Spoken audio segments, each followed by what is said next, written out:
Well, welcome everybody. It's 9 o'clock. It's time to start our Bible study this morning. We're in lesson 5 in your questions. 1 Kings chapter 12, 2 Chronicles 10 to 13. We're looking in the United Kingdom, about to be the divided kingdom, and at the time of Rehoboam and the split. Amen. Okay, so let's start off with a quick review of the time periods, and then we'll get into question number 3 on lesson 5 as we move through.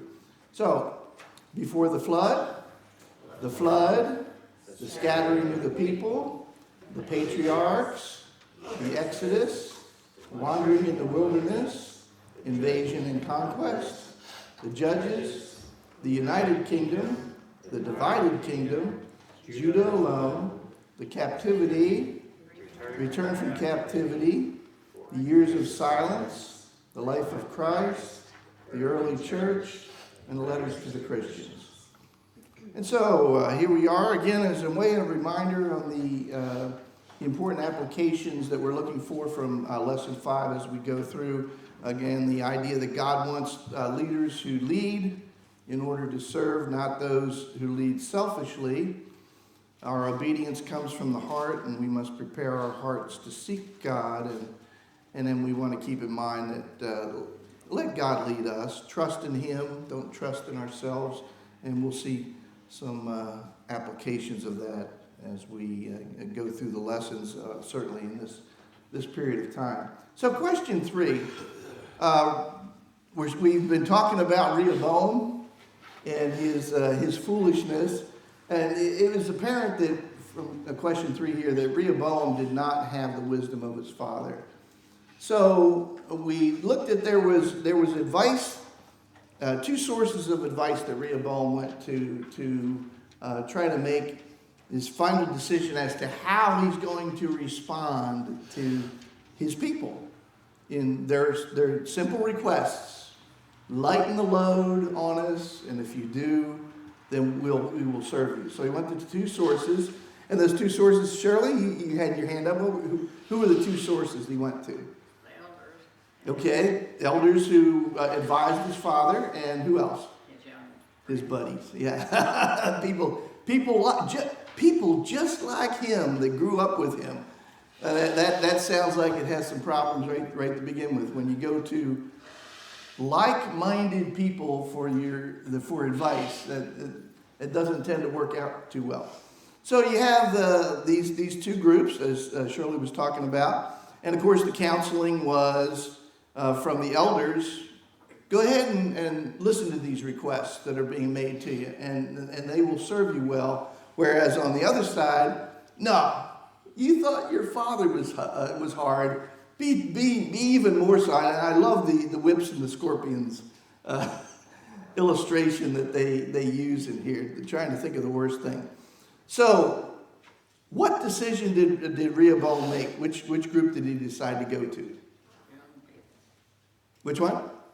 The young man. Okay. So, as we look at that, the 1 Kings chapter 12, verse 15 has really the background for all of this. And we talk about the providence of God and things moving because of the way people's hearts are set up and God's design. 1 Kings chapter 12 verse 15 gives that real background there, and that is so that the king did not listen to the people because it was a turn of events from who? From the Lord, in order to establish his word, which the Lord spoke through Ahijah the Shilonite to Jeroboam the son of Nebat. So again, does God keep his promises? Yes, always. That's the one thing you can lay everything on.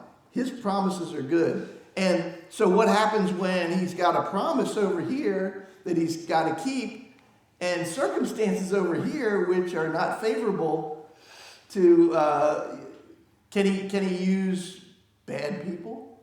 Can he use good people? He uses whatever he needs, right, to be able to get it done. And so in this particular case, the promise was to Jeroboam, evil, so that Rehoboam could be punished, but yet the promise of Rehoboam was that the line was going to come through his line. So how do you punish somebody and still, well, again, God knows how to do this, and we should trust in him. So, okay, so does that make sense? It's kind of an interesting way that the world would be scratching their heads at this point, going, oh, God's nuts. What's going on with this? No, he knows what he's doing. We just have to trust him. So question 4. What was the Israelites' first act of rebellion against Rehoboam, and what was his initial response? And again, wisdom was something that Rehoboam did not have in the way that his father did. But what happened? What was the decision that Rehoboam made to get his word out as far as the final decision? Francis, did I see your hand? Yeah, he had sent out this guy that's in charge of the revenue, and then the Israelites, they stoned him to death, and then Rehoboam fled to Jerusalem. Okay. Yeah. You think the last person that you would want to send out, when the primary concern was taxes and the pressure you're putting on, and so who does he send out? The guy who collects the taxes. I feel sorry for the guy that he sent out, because that was a suicide mission to begin with. But yeah, so Rehoboam sends Adoram out, the chief of the forced labor, and as Francis was talking about, they stoned him to death. And then what was Rehoboam left to do? Flee. Run for his life. Yeah, exactly. Where is Rehoboam at this time that all this is happening? Do you remember? Shechem. Yeah, he was up in Shechem. What was the big deal about Shechem? Why was he up there? Did Shechem was that a place of any consequence in old Israel? Yeah, the answer would be yes. Yeah, it was an important place for a lot of things happened there in Shechem. Bethel was another place that had some significance all the way through. But yeah, and he had gone up there to do this initial negotiations and everything, and he had to run back to Jerusalem for this. And so a lot of interesting stuff going on here with that. Okay, question 5.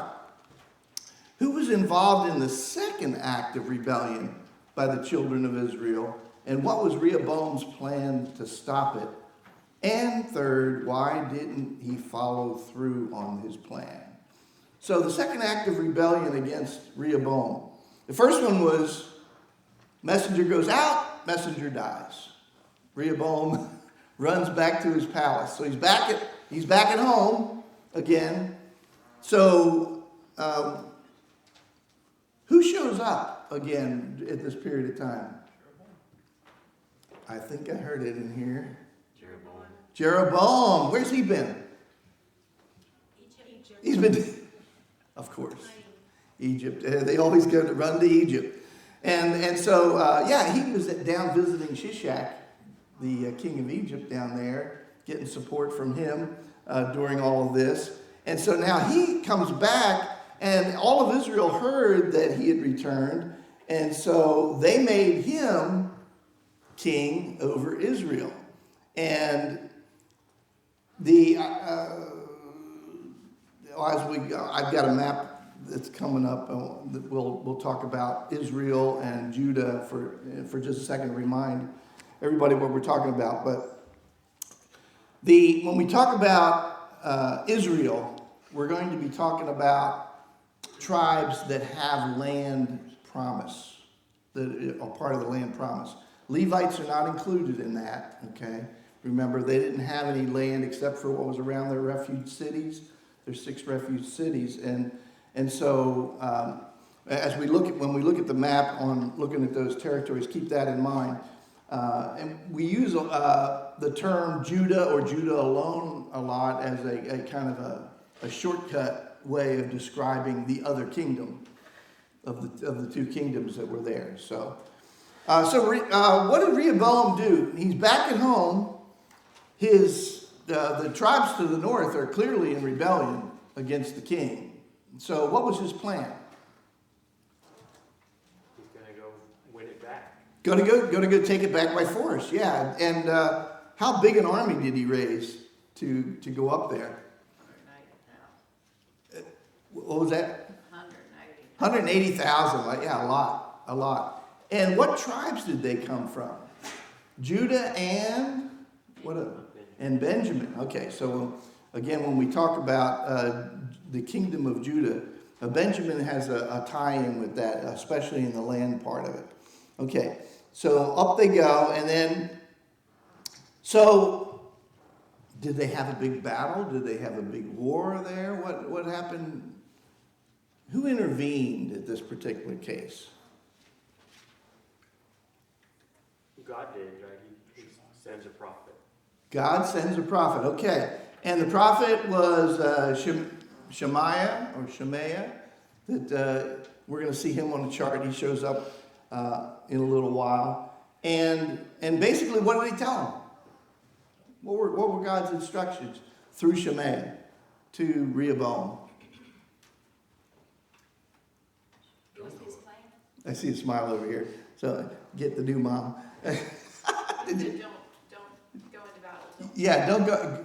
Return to your tents. The alarm is called off, and they abided by that decision. So so a war at this particular time was avoided.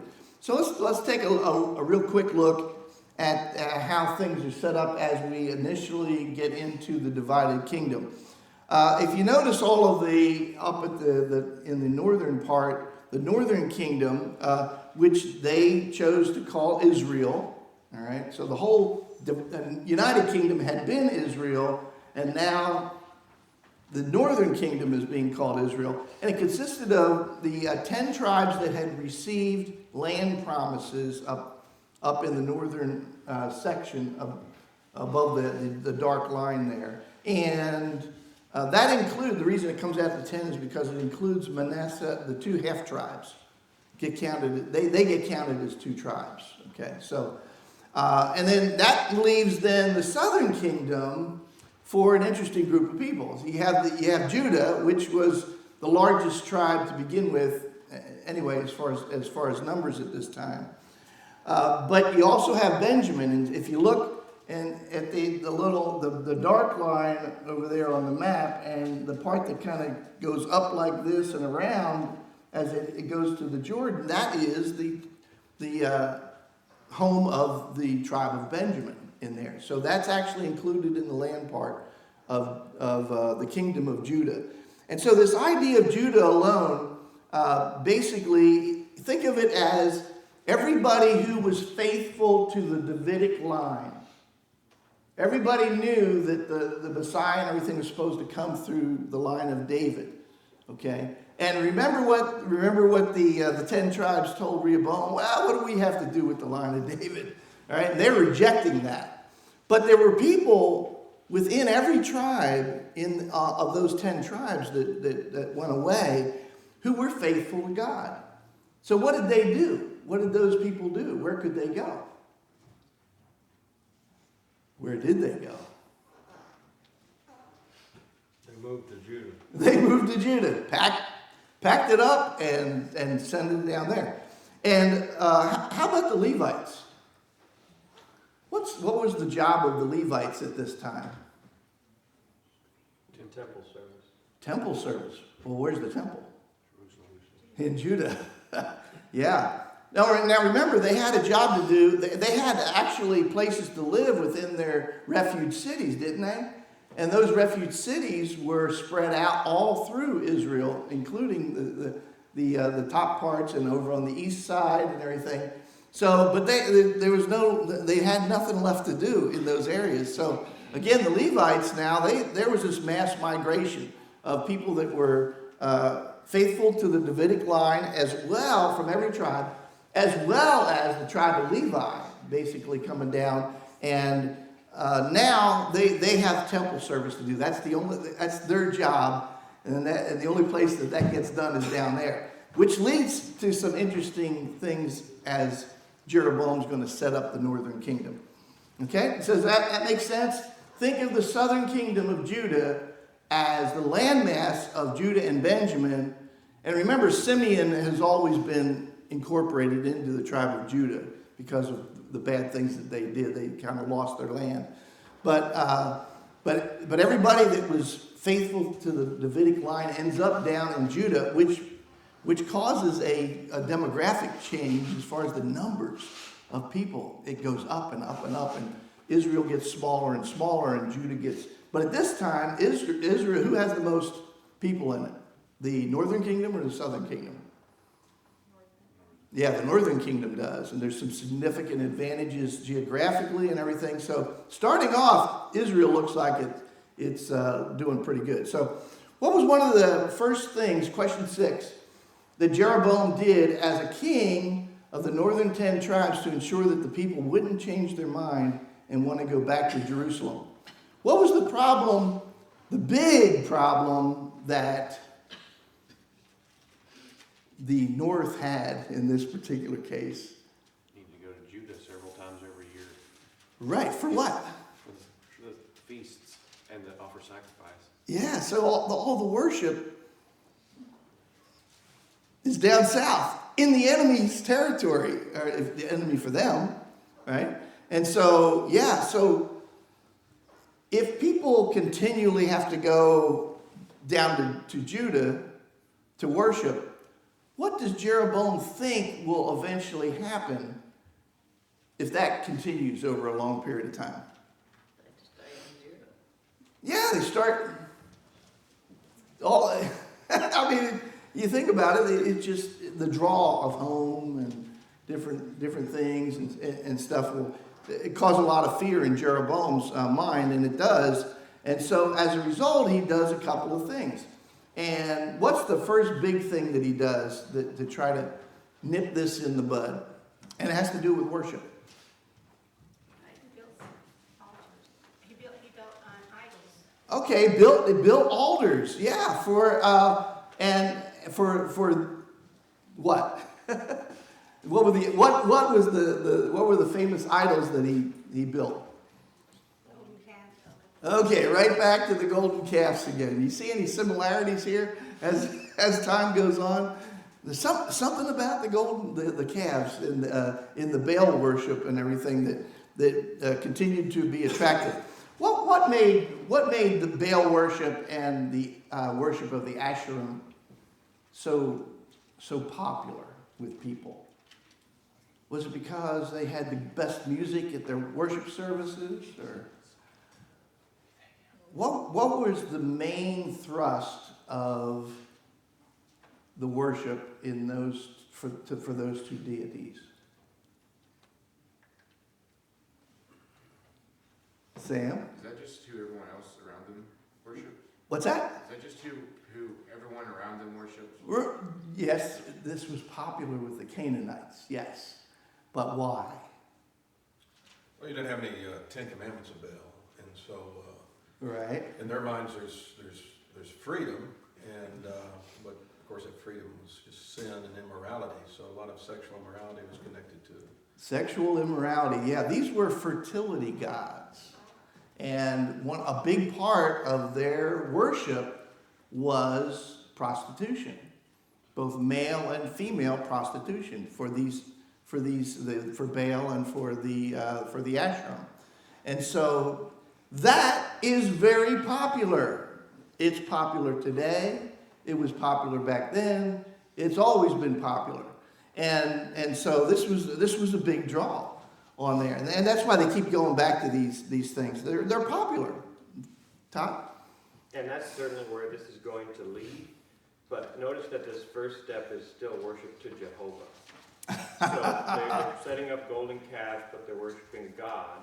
And it's not until the days of Ahab that they're going to set up worship to another God completely and totally forget Jehovah. Thank you. And what was the phrase in essence that Jeroboam used to convince the Israelites that these are your gods?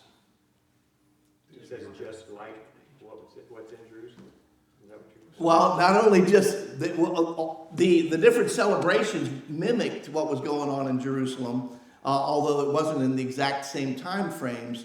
But what was the pitch? These are your gods that brought you out of land. Yeah, these are your gods that brought you out of Egypt. Here they are again, showing up again. Yeah, and if you're ignorant and you have lack of knowledge and or another agenda that is more important than God, you're going to buy it, and the people did, and so it was one of those things that went on. So Jeroboam did two things. He shored up the worship side of it by building these two sanctuaries, one up in Dan, in the red circles, and then one down at Bethel in that area. And then he shored up his trade routes, which went right through the middle of the country, by fortifying Shechem and adding a stronghold over at Penuel on the east side. And so he's doing both at the same time, basically.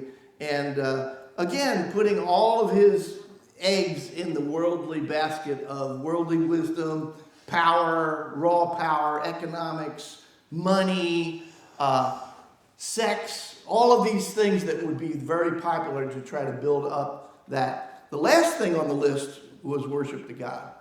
And that's what continued to get him in trouble. Question 7, is that a hand there? Yeah. Okay, go ahead.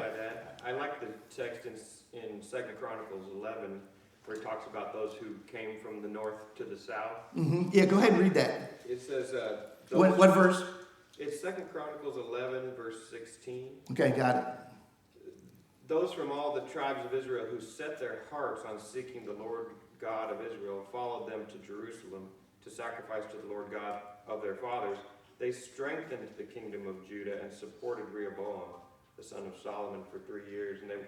For they walked in the way of David and Solomon for 3 years. Yeah. It reminds me, the lesson here is this division is from God, which he's already stated. And sometimes division is not a bad thing if it separates the evil from the good. Right. And when division occurs, those who truly love the Lord are going to go to the side that's doing what is right, and that group will be strengthened. Yeah, very good. That is exactly God's plan in this. And again, thank you for bringing that up, because again, we have to remind, with all the historical context that goes along in that, and the worldliness that underlies some of that motivation and everything, over all of that is God's plan. And he is using all of these things for his plan. And he is consistent from beginning to end. Even though the people of Israel are like this, and the leaders are like this all over the place, God is not. And that's something for us to remember, because again, sometimes we ask God to walk with us. We should maybe think about that in a little different way, and maybe God help us to walk with you, because walking with us is not the answer. It's us walking with God wherever he goes. That's the answer. So question 7, name at least 3 things that Jeroboam did that the Lord would not have been happy with, and why he did these things. So the first one we saw was the golden calves, okay, trying to change up the worship. Well, what were some of the other things that he did?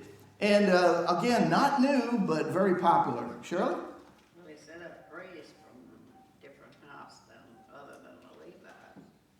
Okay, priests. Yes, he had to recruit some priests, and they weren't going to be from Levi, because they're all down in Jerusalem doing their job down there. So yeah, we got priests. What else? Ordained feast on the 15th day of the 8th. Okay, so they instituted a feast that was close to the Feast of Booths to get that doing, and that was again something to remind them. Again, do you notice what he's doing? What Jeroboam's doing? He's taking the truth and he's coming just short of it. But it's close enough that if you're not paying attention, you can be fooled. Or if a religion is emotionally based, the thing that you would be missing, the emotions of the religion, all of a sudden now that emotion's being taken care of because it's something, the candy is similar in flavor over here. Okay. And that's kind of what he's doing with this. So you got something that all of the Canaanite religions did was they looked at geography and they looked for the high places, and what did they do with those? Any place that was the top of a hill or things like that, they called them the high places. Who would they put up there? Set up worship up there. They set up worship up there. The Asherim they would place these. These were varied in the different kinds of way that they were designed and everything. But think of a log pole kind. You ever see totem poles? You know, growing up in school out in the Northwest, they had totem poles and everything. You think something like that. It's similar to those kinds of things. But again, closer to God, right? You know, the higher you get, closer to God. So that sounds good. Let's put them up there. They didn't put them down in the valleys and stuff. So you had that. You had the priests. You had the feasts. So why did they want to do all of that? What was the purpose? Why did Jeroboam come up with all these great ideas? How to keep people loyal. All right. Yeah, it was about trying to keep loyalty and to keep them going to Jerusalem so that their loyalties might be changed and influenced.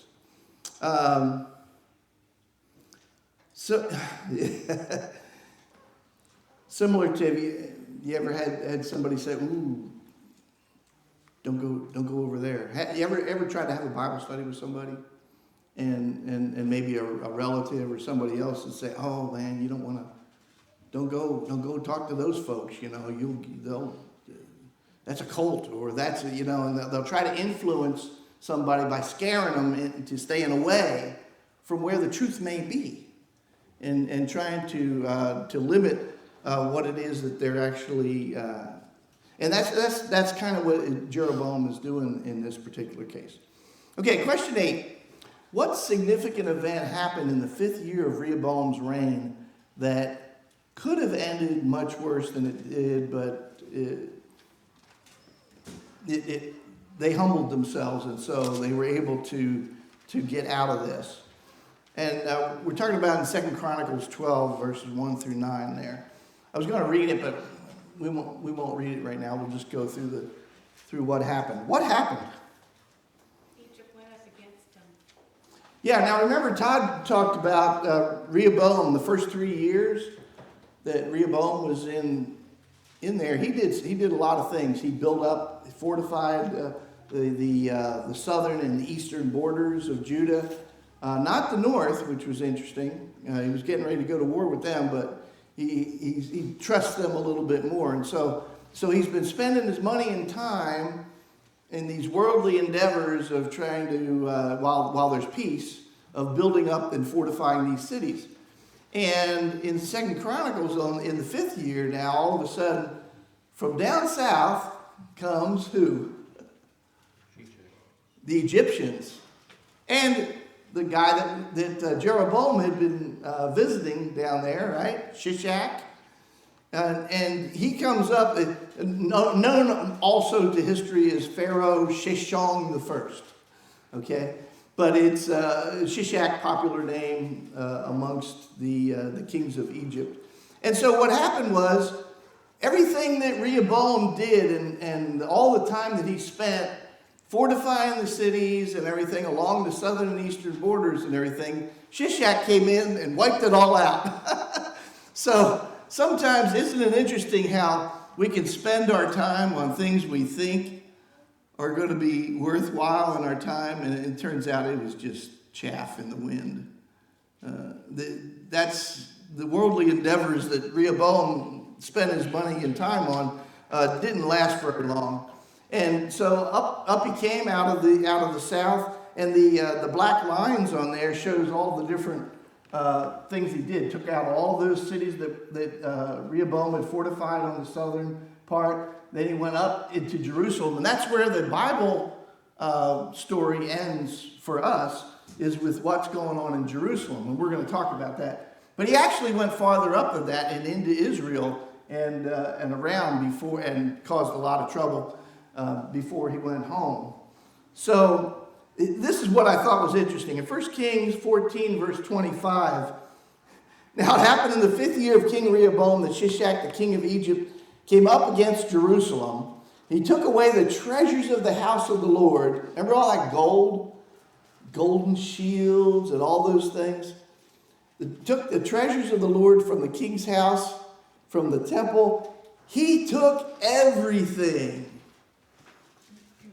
Even taking all the shields of gold which Solomon had made. They were down to having to use brass for shields because it looked similar. But they were so poor at this point. So all that wealth went away just like that. Just like that. Where was their trust? It was in the wealth. Where was his trust? It was in the fortifications. Where was his trust? Where should his trust have been? God. Yeah. So, question 9. How many years did Rehoboam reign, and who became king after he died? Did he have a pretty long reign? 17 years. Yeah, 17 years. Pretty long reign. And who became the king of Judah after that?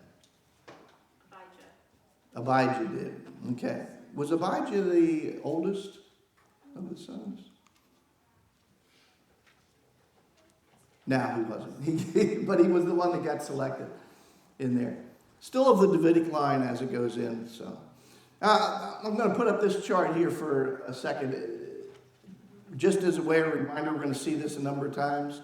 To kind of remind us where we are. And so we've been talking about Rehoboam over here on the left side in the top position. And Abijah is not mentioned in the list up here, and because the ones that are on the list are basically the ones with the major things that happened to them. And so in your study, you may want to concentrate on the major ones and not so much on the minor ones which have, but you just want to keep in mind all of the kings that were in there, and then we'll use this for kind of seeing the time frame, which prophets are being there at the same time, similar to the way your book is set up. Okay, so we'll see this chart from time to time. But we're up there on the left with Abijah is being added in before Asa comes in. So question 10. Jeroboam and Abijah prepare for battle. Who should have won? And again, so we're talking about civil war here now between the northern kingdom and the southern kingdom. Jeroboam versus Abijah. And they prepare for battle. Who should have won based strictly on the numbers of the warriors and the strategy? Jeroboam, why? Twice as many. Twice as many people, yeah. and also from a military standpoint, I mean, it was a great plan that he had. And usually if you set up an ambush for somebody and they walk right into it and you have twice as many people and they get surprised, from a worldly standpoint, you've done just about everything you can as a general to set up for good things to happen. But what happened? God was with Abijah, so they won. Yeah, God was with Abijah. Why was God with Abijah? What did Abijah do that turned the tables? Well, he was relying on God. Okay, so he cried out to the Lord. He's the one that they blew the trumpet. It reminded me a little bit of Jericho, honestly, when you think of it. But they always brought the trumpets with them and everything. But they got surrounded by Israel's troops on both sides, and when they saw it, I mean, they were this is bad, and so they did the right thing. They asked God, we can't do this, but you can. And so they blew the trumpets, they raised the war cry, and they routed all of the Israelite troops. 500,000 casualties for Jeroboam's troops. They pursued Jeroboam, and it says that Jeroboam never regained his strength again after this. And that's a pretty shocking result. And as a result of this, Abijah captured several of these Israelite-controlled cities, including Bethel, up in Israel's territory. And so, very interesting. But the reason, as Jesse was saying, Judah's forces prevailed because they trusted in the Lord, the God of their fathers. And God is the one that gave them the victory. And it says that very clearly in 2 Chronicles 13, in verse 18, where it says, "Thus the sons of Israel were subdued at that time, and the sons of Judah conquered because they trusted in the Lord, the God of their fathers." And so that's always a winning strategy. They forget it from time to time, but that's why they won. Question 11. Based on Abijah's speech from Mount Zemaraim and the outcome of the battle with Jeroboam, how would you categorize Abijah's reign? Now, I'd like to break this down into two pieces, okay? Because there's the story that's going on in 1 Kings chapter 15, which is the evil side of all of this. And the story in 1 Kings 15, and we're gonna look at the Chronicles piece and compare the two. All right. So 1 Kings 15, what is the main thrust of the story there in 1 Kings 15 as far as the conduct and attitude of Abijah? And this will help us determine whether Abijah was an evil or a good king. Randy? It says he walked in all the sins of his father. Ah, okay. So we're talking about example, right? And influence. And it was bad. He walked in the sins of his father, okay? Of his father Rehoboam. And anything else concerning in relationship to David?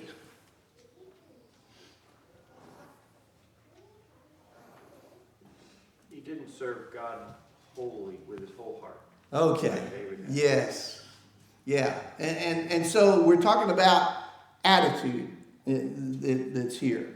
And that's important for trying to determine whether somebody's doing the right thing or not. Are they doing it the right thing, or are they doing it for the right reason? Randy? I think one thing to notice here too is he served just 3 years. And so the law was always available to the Israelites. Mm-hmm. And he studied it and took it and won the battle against Jeroboam. It was available to Jeroboam as well. But yet, it's amazing how quickly, and we should take this as a lesson, is if you fail to study and gain wisdom from the knowledge, from the law, in a very short time, you can fall away. And that's exactly what happened to him. Yep, exactly. Yes, very good. So if you look at it, the tilting here on this side, according to 1 Kings 15, you can say, this is pretty bad on this side. For David's sake, the royal lineage was still going to be continued, and as Randy said, it was only going to last for 3 years. But let's take a look at the 2 Chronicles side. And again, Randy brought this up a little bit. The context in 2 Chronicles is the battle. This one battle that he fights. And let's face it, if you just took that chapter out of context, 2 Chronicles 13, and you just looked at that, you go, man, this guy he's doing everything right. And he was, for that one thing that he was doing. And it paints a favorable picture. So he was saying the right words. He was condemning Israel's actions. If you haven't had a chance to look at that particular speech that he gives on the mountain to Israel, it's worth digging into in there because it's a great speech. And you would think David was making it. I mean, it's one of those speeches that brought it out. But, and these are all the things that he brought up in the speech. He brought golden calves. You don't have Levitical priests. Judah's doing all the right things with the right priests. God is on our side, you know, all the right things. So the conclusion of this would be for question 11, Judah's victory really, when you put all of that together in the context, was basically more of a punishment of Jeroboam and Israel by using Judah. So God is punishing Israel using Judah, okay, to get the job done, more so than Abijah's really a good king, and he's really following God and everything. It's more the one than it is the other. And again, this is one of the reasons why Abijah is not one of the main kings that we look at. He's just a fly through. And can we take a lesson from that? I mean, what is the difference between living a life dedicated to Christ and doing a couple of good things? Victory. We learned victory. Yeah. The dedication over a period of time and doing the things consistently and everything. God wants that shows you what your heart is like, as opposed to, you know, a rash decision that comes up every once in a while because I'm in trouble, so I'm going to do something good to try to get out of trouble. That's going on in Israel right now. Okay, so let's go over to lesson 6, and we've got a couple minutes. And here they are. Thank you. That looks good. All right, let's go into some of the important applications here. We're going to be talking about all these guys: Jeroboam, Nadab, Baasha, mainly the kings of Israel, because they're going to be going through like that during this period of time. But there's some important applications you want to think about as you're studying for this. One, selfishness and greed are two very powerful motivators for disobedience. Okay, so keep that in mind. We must be humble. That's a key to godly living. Then God is to be respected, revered, and obeyed. Failure to honor God always results in punishment, always. And God keeps his promises to those he promised good and to those he promises evil. Remember, God is just and God is merciful. Thank you, God, for being merciful. God is just also. So we better fear and respect God, because he's going to be constant on both of those. All right, and then just for a reference, when as we finish up this particular lesson, we're going to get down to the green line and the black line over there. We're going to get down to Omri and finish up all of Asa. So we'll start with question 1 on lesson 6 next week, right there. The man of God story. Interesting story that God slips in here just to give us some context for the period of time. And it's a great story. We'll start there for next week.